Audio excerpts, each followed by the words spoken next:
आज हम आपको अलंकार बताने जा रहे हैं। अलंकार किसे कहते हैं? तो देखिए, अलंकार किसे कहते हैं?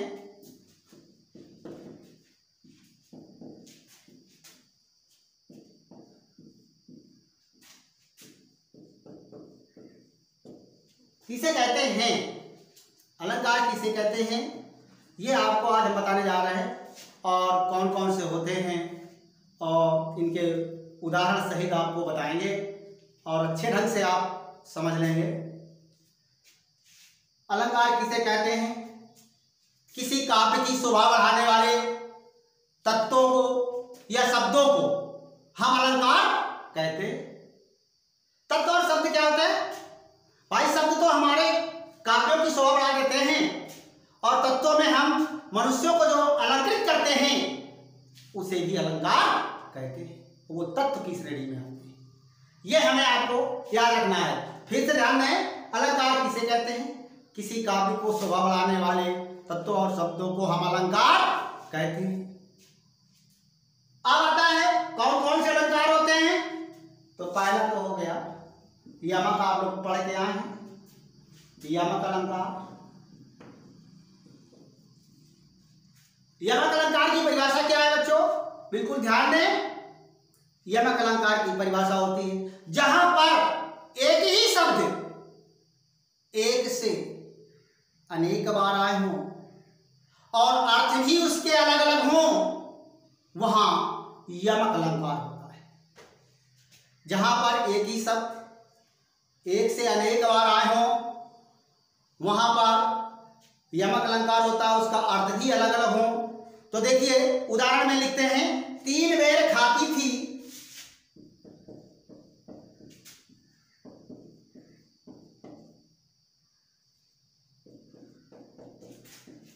3 बेर खाती थी और वह 3 बेर खाती है।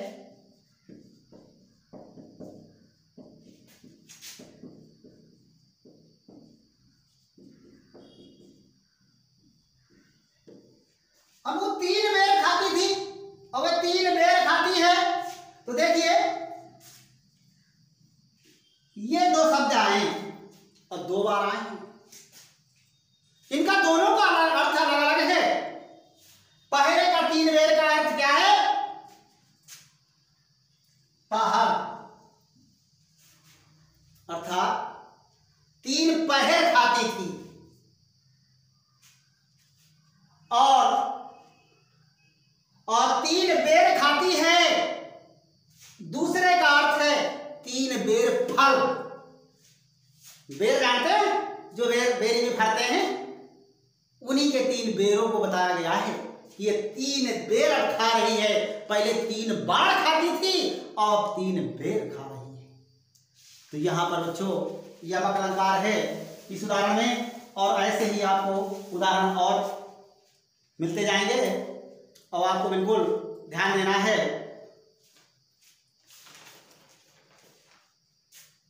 अगला जो अलंकार होगा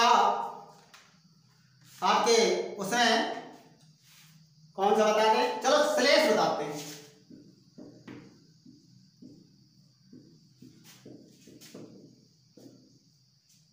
श्लेष अलंकार।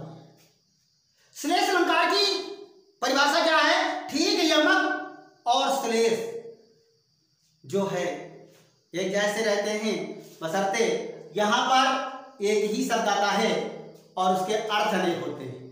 तो देखिए श्लेष अलंकार की परिभाषा क्या होती है? बहुत सरल है। जहां पर एक ही शब्द एक बार प्रयोग में आया हो और उसके अर्थ अनेक हो या एक से अधिक हो, वहां श्लेष अलंकार होता है। अब जैसे उदाहरण में आपको देते हैं, चिरजीवो जोरी,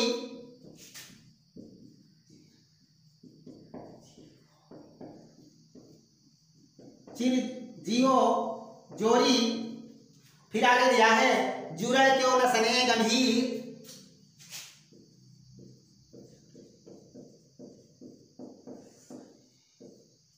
जुरे क्यों ना स्नेह गंभीर, क्यों ना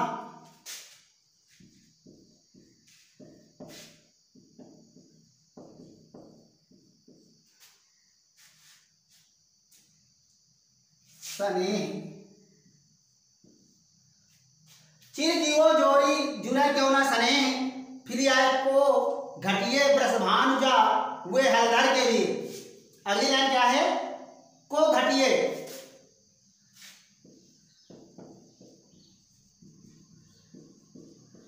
को घटिए ब्रसभानुजा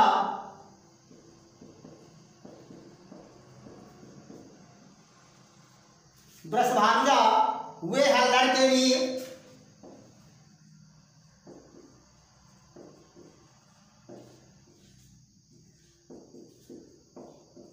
वे हलधर के वीर।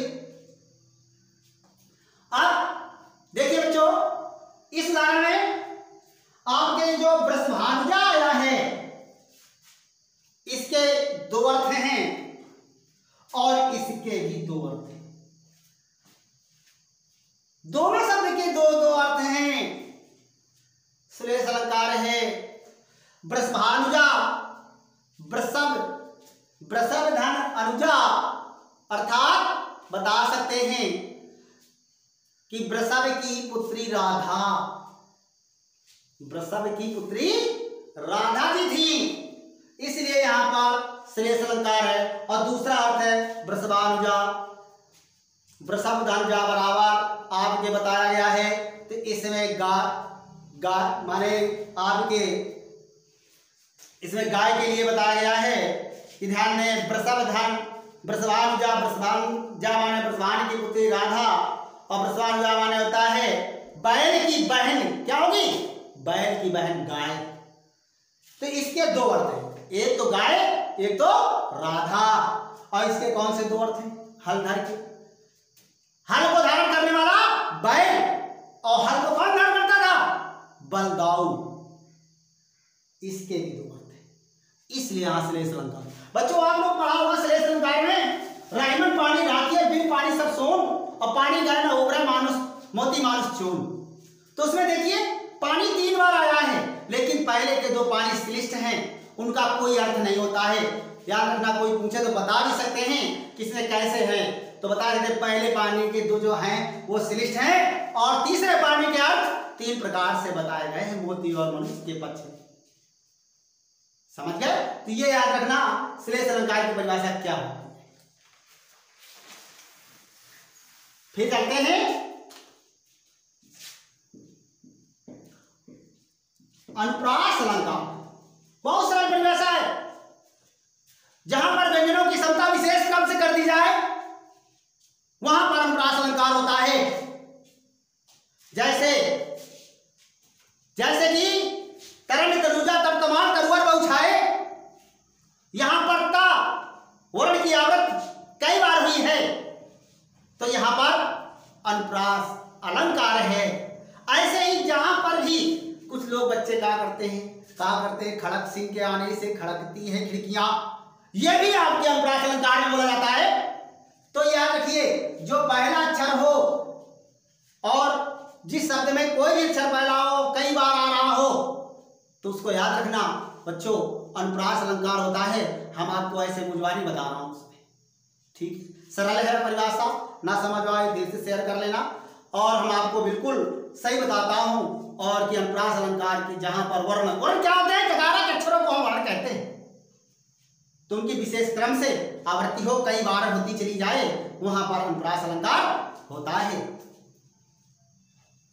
अब आगे चलते हैं।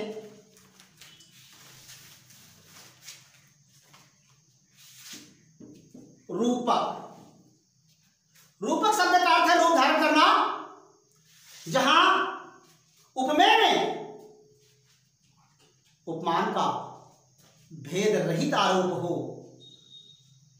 जहां पर उपमेय में उपमान की संभावना वर्णन किया जाए, भेद रहित नहीं, जहां पर भेद रहित होना चाहिए, क्योंकि जहां पर उपमेय में उपमान का भेद रहित आरोप हो और अगर संभावना कर देते हैं तो किसे पहुंच जाएंगे, उत्प्रेरक तो इसलिए रूपक शब्द का अर्थ रूप धारण करना।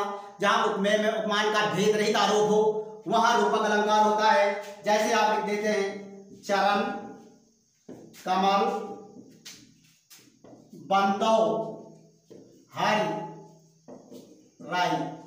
अब चरण, कमल, बंदो, हरि, राई कह दिया तो यहां पर भगवान के जो चरणों की कल्पना कमल से कर दी गई है। यहां पर उपमेय और उपमान दोनों हैं, चरण और कमल, और इनसे कर दी गई, इसमें कोई भेद भी नहीं है, क्योंकि जैसा कमल है कोमल वैसे उनके चरण है, इसलिए यहां पर रूपक अलंकार है। और अब आगे हम चलते हैं बच्चों, जो अभी आपको संभावना दर्शाई है तो उसमें चलते हैं उत्प्रेक्षम। कहां पर? उत्प्रेक्षम। अब इसमें आ गया जहां पर उपमेय में उपमान की संभावना का वर्णन किया जाए वहां पर उत्प्रेक्ष अलंकार होता है बच्चों, और आपने पढ़ा भी होगा और बहुत जगह पढ़ा होगा। सोहत, ओढ़े, पीत, पट, श्याम, सलोने, गाट, मनो, नीलमण, सायन पर आता प्रयोग प्रभाव। अब इसमें संभावना का वर्णन किया गया है। अब इसमें कहते हैं कि श्री कृष्ण जी भगवान के जो शरीर की तुलना सुबह की पीली पीली धूप जब नीलमणियों के पर्वतों पर पड़ती है तो वैसे ही उनका शरीर शोभायमान होता है जैसे वो पर्वत। क्यों?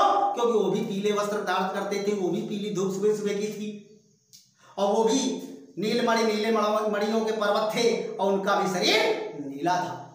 इसलिए यहां पर उत्प्रेक्ष अलंकार होता है।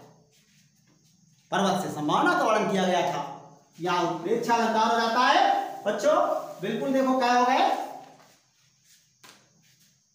5 हो गए, छठवां बचा।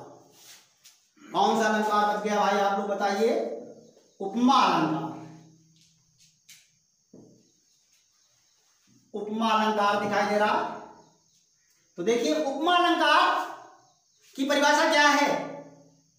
इसमें किसी वस्तु के रूप, रंग, गुण आदि की समता या बराबरी किसी प्रसिद्ध वस्तु से कर दी जाए तो वहां पर उपमा अलंकार होता है, जो आपके सामने लिखा हुआ है। तो बच्चों फिर से ध्यान है, किसी वस्तु की रूप, रंग, गुण आदि की समता किसी प्रसिद्ध वस्तु से कर दी जाए, बराबरी कर दी जाए या तुलना कर दी जाए तो वहां पर उपमा अलंकार होगा। जैसे पीपर, पात, सरिस, मन, डोला। अब देखिए पीपल, पात, सरिस, मन, डोला, वृक्षों में सबसे ज्यादा पत्ता पीपल का हलता है, हवा चले ना चले, और वैसे ही मनुष्य का मन बहुत जल्दी डोलता है। जरा में तो बेईमानी कर जाएगा और जरा में दिल्ली पहुंच जाएगा, जरा में होटल में पहुंच जाएगा, बहुत जलेबी खाना शुरू कर दे, और ना जाने कहां बैठे हैं और मन न जाने कहां पहुंच जाता है। और ऐसे ही पीपल का पत्ता एक प्रसिद्ध वस्तु है, तो पीपल के पत्ते की तुलना मन से कर दी गई या मन की तुलना पीपल के पत्ते से समानता किया गया, तो यहां पर आपके कौन सा अलंकार होगा? उपमा अलंकार होगा। तो बच्चों ये 6 अलंकार आपको बताए गए, और अलंकार किसे कहते हैं ये भी बताया गया। तो आप लोग बिल्कुल इसको पढ़ें और याद करें, कंठस्थ कर लें और दूसरे बच्चों को भी कंठस्थ कराएं और बताएं, और ज़्यादा से ज़्यादा हमारे चैनल के माध्यम से आप देखते रहें और दूसरे को शेयर करते रहें, और ऐसे ही हिंदी इसके आगे और पढ़ाई जाएगी। आप लोग केवल देखते रहें और पढ़ते रहें, जो कि तुम्हारे लाभकारी सिद्ध होगी।